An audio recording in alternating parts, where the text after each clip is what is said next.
Бензин насос кантип текшеребиз, кантип ремонт кылабыз. Так, биздин азыр бул жерде бензин насосубуз. Хозяин өз бензин насосун алмаштырган. Ошондон машина ото албай калган. Негизи бензин насосун кантип текшеребиз? Биринчи, эгерде сиденьянын астында болсо, оңоюраак болсо чыгарабыз.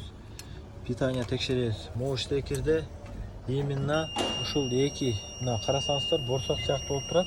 Бул жагында экөө, бул жагында үчөө. Ушундай штекер болгон болсо, бул экөө бензин насоско жооп берет. Масса тиягында замокту ачып өчүрүп ачсаңыз, плюс питание бар.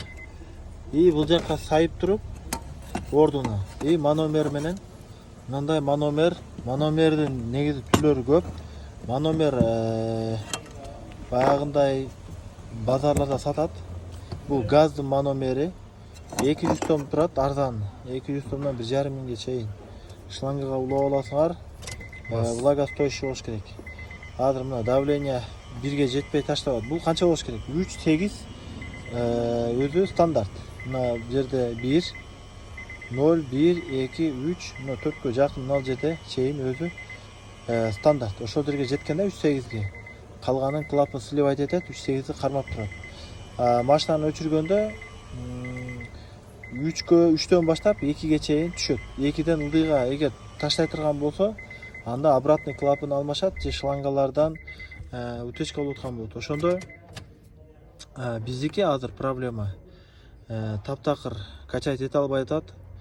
Бул бензин насосто ичинде клапан, сальник деген нерселер бар, ошолорунан болот. Азыр таш чыгарабыз, көрсөтөбүз.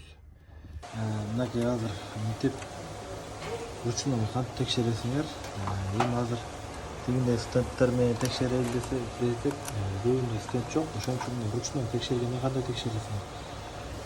Мындай бакалашка айтор эмне болсо ham боло берет. White спирт коесуңар, бензин эмес. Себеби бензин өрт чыгат. White спирт баягы керосин. Керосин бензин насосу күйгүзбөйт. Кайра керосинди төгүп жакшылап тазалап, анан кийин салып коесуңар. Ушинтип манометрди прямой улайсыңар. Анан кийин бул жагына питание бересиңер. Аккумулятор менен эле обычный эле штекер жасап алсаңар, крокодильчик. Биз уже буну текшердик. Бунун давление мынакей 2ге тебип 1де кармап атат. Бул бензин насос уже күйүп калган. Бензин насостун өзүндө обратный клапан болот. Качать эткенде без обратный клапан. Обратный клапан бул жакта да азыр. Аны чечип койгондо бул 6дан ашырыш керек. 6дан ашканда бензин насостун өзүнүн бул жерде клапаны бар четинде, ошо иштейт.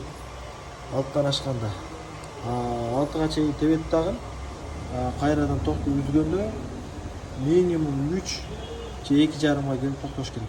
Уже андан ылдыйга түшүп кетип атабы, демек уже бунун өзүнүн да обратный клапаны кармап алган. Эгер 6га жеткире албай атса, уже алмаш керек. Себеби 6га жеткире албай аткан, уже топливный фильтрлер салгандан кийин өтө слабый болуп калат, машина жакшы тартпайт, расход көбөйүп кетет. Ошон үчүн бензин насосту өзүң каластой текшересиңер. Эгерде возможностуңар болсо, алдагыдай мономер алып алгыла, ошол жакшы текшерет.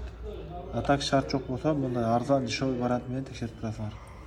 Азыр жаңы бензин насос салабыз, ошон менен бүтөт. Бунун топливный фильтр мынакей. Топливный фильтр каждый 40 миңде, максимум 50 миңде алмаш керек. Бунун ичинде обычный кагаздан жасалган фильтр. Мусор толтургандан кийин бензин насосу тез күйгүзө берет. Ошон үчүн ошонго көңүл буруш керек. Каждый 50 миң километрде алмашат. Обратный клапан болсо, эгерде после давление тепкенден кийин аркага кайра нольго түшүп калса, обратный клапан алмашат. Обратный клапан мынакей, бул темир, обратный клапан. Ушул темир алмашат.